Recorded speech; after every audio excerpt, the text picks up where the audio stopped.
Hello everyone, welcome back to my channel. तो आज हम इस वीडियो में बात करने वाले हैं कि जो आपका पीएचडी का एंट्रेंस एग्ज़ाम हुआ है उसका जो रिज़ल्ट है वो कब तक आने वाला है। तो देखिए, आपका जो एग्ज़ाम हुआ था पीएचडी का वो 10 सितंबर को हुआ था, है ना। तो आपका 11 सितंबर को आपकी आंसर की आ गई थी। तो आंसर की तो जल्दी ही आ जाती है क्योंकि आंसर की पहले से प्रिपेयर्ड होती है, लेकिन जो रिज़ल्ट होता है उसको बनने में समय लगता है क्योंकि ये एक हायर लेवल का एग्ज़ाम है, यानी कि हायर एजुकेशन का एग्ज़ाम है। ठीक है, तो इसमें तो समय लगेगा ही। ठीक है, अभी तो सिर्फ यही न्यूज़ है कि अभी आपका जो रिज़ल्ट है वो नहीं आया हुआ है। आप देख सकते हैं वेबसाइट पे 10 सितंबर के बाद से कोई भी नोटिफिकेशन यहाँ पे नहीं आया हुआ है।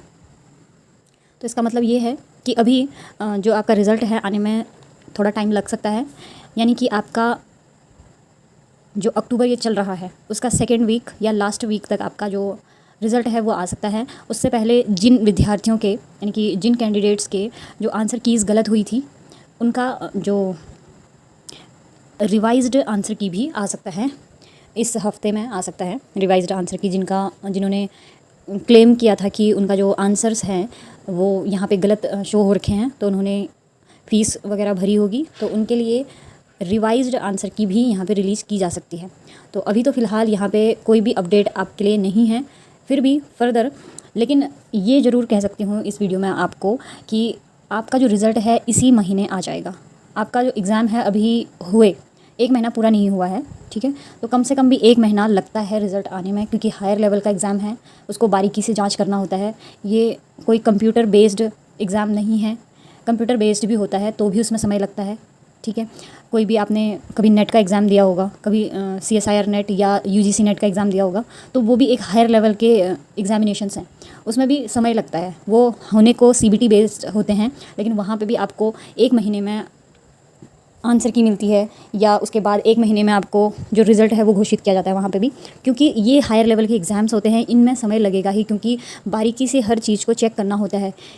किसी भी कैंडिडेट के लिए इनजस्टिस ना हो, इस वजह से इतना समय लगता है। हालांकि जो पीएचडी एंट्रेंस एग्ज़ाम होता है वो भी एक हायर लेवल का ही एग्ज़ाम है।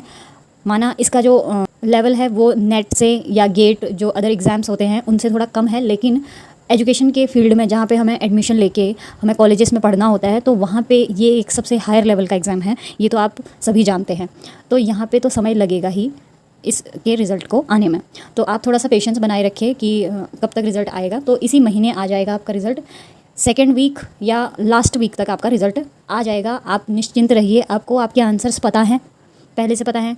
ठीक है, तो आपने अपने आंसर कीज़ को मिलाया हुआ है, आपको पता है कि आपके जो आंसर्स हैं वो कितने मैच हो रहे हैं, आपके कितने मार्क्स आ रहे हैं 100 में से। ठीक है, 50 नंबर से आपके ऊपर मार्क्स हैं, तो आप इंटरव्यू की तैयारी कीजिए। ठीक है, तो अब हम आज इस वीडियो में और ये बात करने वाले हैं कि जल्द ही आपका जो रिज़ल्ट है वो तो आ ही जाएगा। तो यानी कि 2125 लोगों ने इस एग्ज़ाम को दिया था, जिसमें से सभी सब्जेक्ट के जो कैंडिडेट्स हैं वो मिक्स होंगे। किसी ने आर्ट्स के सब्जेक्ट के होंगे कुछ, जैसे कि हिस्ट्री, पॉलिटी, ज्योग्राफी, हिस्ट्री, इस तरह से अलग अलग सब्जेक्ट हो सकते हैं आर्ट्स में, है ना। तो वैसे ही साइंस के फील्ड में भी बहुत सारे होते हैं, फिजिक्स, केमिस्ट्री, मैथ्स और बायोलॉजी, जूलॉजी। तो इस तरीके से और भी एग्ज़ाम्स, मतलब कैटेगरी वाइज बहुत सारे लोगों ने ये एग्ज़ाम दिया है, यानी कि 2125 लोग बहुत ज़्यादा होते हैं। ठीक है, क्योंकि इसमें अपेयर 2500 के आसपास हुए थे, लेकिन कुछ लोग अपसेंट हुए थे इसमें, जिसमें से 2150 लोगों ने अपना जो ये एंट्रेंस एग्ज़ाम है अपना एंट्रेंस एग्ज़ाम दिया था। जिसमें से अब कितने लोग पास हुए हैं, आपने अपने आंसर की से आपको खुद को तो पता है कि आपके आंसर 60 प्लस आ रहे हैं या 50 प्लस आ रहे हैं, इतना तो आपको श्योर है। अगर आपके 50 प्लस आ रहे हैं तो आप निश्चिंत हो जाइए, क्योंकि आंसर की से थोड़ा बहुत ऐसा होता है कि रिज़ल्ट में थोड़ा बहुत ही वेरिएशन देखने को मिलता है, ज़्यादा वेरिएशन देखने को नहीं मिलता है। यानी कि हो सकता है आपके जितने मार्क्स आंसर की से आ रहे हैं, रिज़ल्ट में भी उतने ही मार्क्स आएंगे आपके। 1-2 नंबर किसी के बढ़ जाएंगे तो 1-2 नंबर किसी के घट जाएंगे, क्योंकि हो सकता है आंसर की के अकॉर्डिंग कहीं पे वहाँ पे जांच करते समय ये चीज़ें निकल के आ सकती हैं रिज़ल्ट के दौरान। ठीक है, तो बाकी जिनका एग्ज़ाम नहीं था, जो एग्जाम्प्टेड थे, जो भी कैंडिडेट, यानी कि जो net qualified, UGC net qualified हैं, JRF वाले हैं, गेट क्वालिफाइड हैं, या अदर जो हायर लेवल के जो इंट्रेंस एग्ज़ाम होते हैं, जो जिनके पास सर्टिफिकेट है और जिन्होंने सिर्फ ये फॉर्म भरा है, तो उनके लिए ये है कि आपको तो इंटरव्यू की तैयारी करनी ही करनी है। ठीक है, तो इंटरव्यू में जाने से पहले आपको, आपके पास एक तो आपका एप्लीकेशन फॉर्म होना चाहिए। ठीक है। आपके लिए भी यहाँ पे कोई नोटिफिकेशन जारी नहीं किया गया है कि आपको क्या क्या चीज़ें ले जानी हैं। हो सकता है मतलब आगे को ये नोटिफिकेशन जारी करें इस मैटर में, लेकिन अभी फ़िलहाल इन्होंने कोई भी नोटिफिकेशन इस मैटर में दिया नहीं है कि इंटरव्यू के दौरान आपको क्या क्या चीज़ें वहाँ पे सबमिट करनी है। तो मैं अपनी तरफ से थोड़ा बहुत आपको बता देती हूँ कि आप एक रिज्यूमे बना लेना अपना। तो रिज्यूम में आप अपने जितनी भी चीज़ें, जितनी भी क्वालिफ़िकेशन आज तक आपने पढ़ाई वढ़ाई कर रखी है, जिस भी सब्जेक्ट के लिए आपने अप्लाई किया है उस सब्जेक्ट से रिलेटेड, और आपका जो भी क्वालिफ़िकेशन है, जो भी सर्टिफिकेट है, वो आप मेंशन कर देना वहाँ पे। और अपना जो एप्लीकेशन फॉर्म है वो ले जा सकते हैं आप, आधार कार्ड ले जा सकते हैं, आधार कार्ड का फ़ोटोकॉपी ले जा सकते हैं, फ़ोटो आप कैरी कर सकते हैं अपने साथ। और बाकी जो ओरिजिनल डॉक्यूमेंट्स हैं आपके, उनको भी ज़रूर ले जाइएगा, क्योंकि कभी कभी जो इंटरव्यूअर होता है वो वहाँ पर आपके जो ओरिजिनल डॉक्यूमेंट होता है उसको भी चेक करता है, जो आपने अपने रिज्यूम में लगा रखा है। तो रिज्यूम में जो भी चीज़ें आपने लगाई होंगी उनको वो एक बार चेक भी कर सकते हैं। इसलिए आप इस बात का ध्यान रखें कि आप अपने सभी डॉक्यूमेंट को कैरी करते हुए चलें। और इंटरव्यू के लिए जितने भी कैंडिडेट्स अब निकलेंगे यहाँ से, रिज़ल्ट में जो पास आउट हो जाएंगे यहाँ से, और उनके रिज़ल्ट में क्वालिफाइड लिखा आएगा नीचे से, और आएगा कॉल फॉर इंटरव्यू। ठीक है। तो यानी कि आपके लिए एक लिस्ट अब इस बार तो अपडेटेड हो गया है, पूरा वेबसाइट अपडेटेड हो गया है। तो इस बार लिस्ट आपको सभी की यहाँ पे ही देखने को मिलेगी, यानी कि जो एग्जाम्प्टेड हैं, जिन्होंने एग्ज़ाम दे रखा है, सभी की लिस्ट एक ही साथ आएगी। तो इस वजह से यानी कि जितने लोगों ने अभी एग्ज़ाम दिया है वे लोग तो हैं ही, यानी कि 2125 लोग जिन्होंने एग्ज़ाम दिया है वो लोग तो हैं ही इसमें। इसके अलावा वो लोग भी इसमें शामिल हैं जिन्होंने एग्ज़ाम नहीं दिया है, यानी कि इससे भी ज़्यादा लोग अभी शामिल हैं इसमें। तो मेरिट लिस्ट आने में टाइम लगेगा, यानी कि पहले आपका रिज़ल्ट आएगा, रिज़ल्ट के साथ ही आपका मेरिट लिस्ट आ जाएगा कि आपको इंटरव्यू के लिए बुलाया जाएगा। ठीक है। तो आप पर्टिकुलर जहाँ पे आपने अप्लाई किया है, यानी कि आपके कुमाऊं में किया है, या SSJU में किया है, उत्तराखंड ओपन यूनिवर्सिटी में किया है, या SDSUV में किया है, यानी कि 4 यूनिवर्सिटीज़ मिलके ये एग्ज़ाम कंडक्ट करवाया है। तो आपने जिस भी पर्टिकुलर यूनिवर्सिटी के लिए अप्लाई किया है, आप पर्टिकुलर यूनिवर्सिटी में अपना इंटरव्यू देने जा सकते हैं। और जो प्रोस्पेक्टस था, PhD का प्रोस्पेक्टस, उसमें ये भी लिखा गया था कि अगर एक जो कैंडिडेट है, अगर वो चाहे तो एक से ज़्यादा में इंटरव्यू वो दे सकता है, अगर उसकी चॉइस उसने फिल करी है पहले से। तो ठीक है, एक से ज़्यादा में इंटरव्यू आप दे सकते हैं, लेकिन एडमिशन आपको एक ही जगह पे मिलेगा। इंटरव्यू आप 2 जगह या 3 जगह दे सकते हो, लेकिन आपका जो डॉक्यूमेंट वेरिफिकेशन उसके बाद होगा, सिलेक्शन के बाद आप एक ही जगह पे एडमिशन ले सकते हो। आई होप सो आपको ये बात क्लियर हो गई होगी।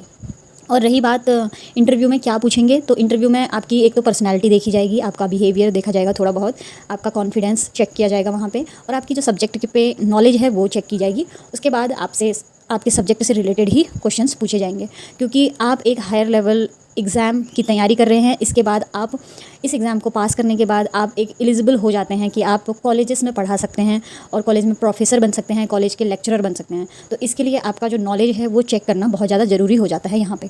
ठीक है। तो जितने भी जो कैंडिडेट परेशान हो रहे हैं कि कब आपका रिज़ल्ट आएगा, तो देखिए रिज़ल्ट आपका आराम से आ जाएगा, आप निश्चिंत हो जाइए।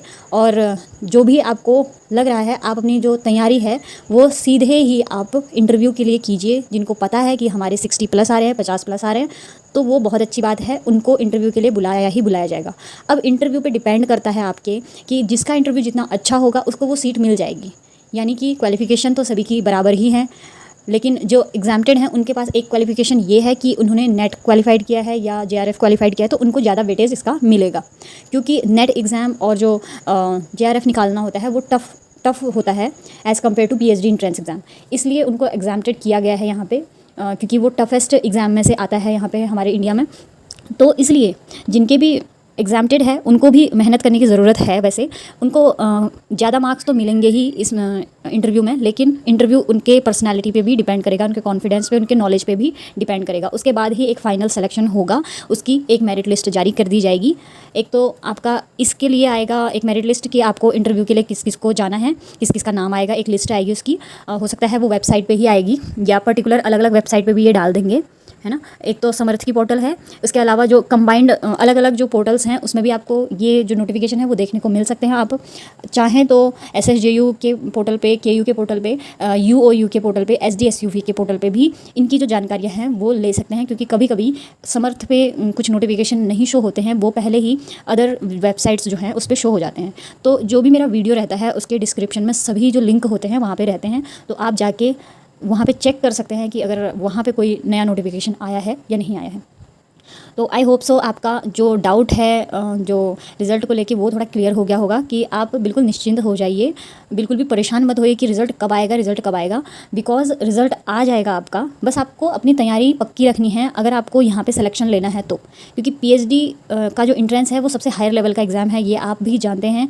ये यहाँ पे आपकी तैयारी हो रही है एक कॉलेज के लेक्चरर बनने के लिए, कॉलेज के प्रोफेसर बनने के लिए।